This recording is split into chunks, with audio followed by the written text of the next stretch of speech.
C'est très bien qu'on soit tous réunis, c'est parfait.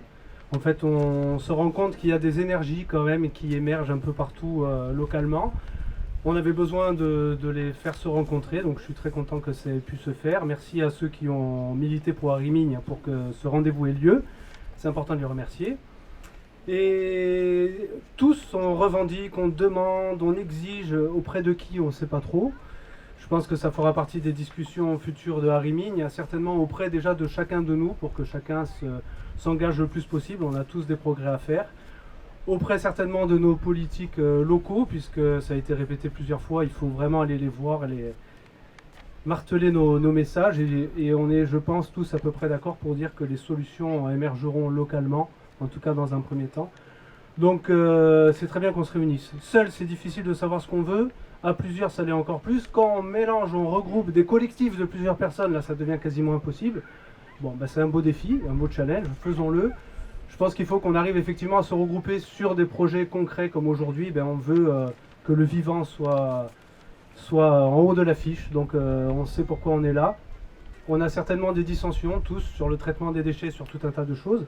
On a en tout cas des dénominateurs communs, il faut que cela, on arrive à les faire émerger et qu'on arrive à se regrouper autour de ces problématiques-là. Petit texte rapide. Du fait de sa position stratégique dans le bassin méditerranéen occidental, la Corse a brillé comme un phare dès l'Antiquité.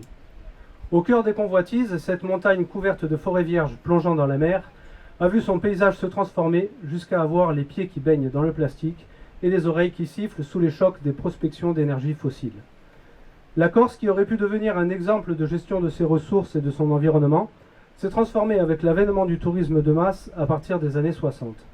Celle qui aurait pu maîtriser son énergie, ses besoins en eau, sa production agricole, ses ressources marines, mais aussi ses eaux usées, ses déchets, devient alors principalement une manne financière pour une économie touristique florissante et un énorme gâteau à la crème pour les promoteurs immobiliers. Le tout couronné d'un modèle économique monocéphale qui étouffe les projets alternatifs.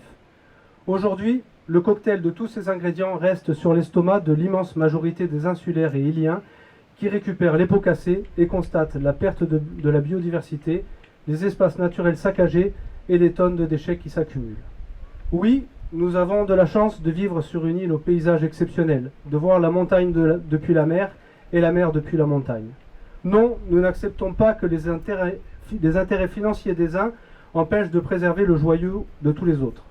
Non, nous ne voulons plus que l'économie se développe sans prendre en considération les impacts sur les écosystèmes fragiles qui sont le pouls de notre île.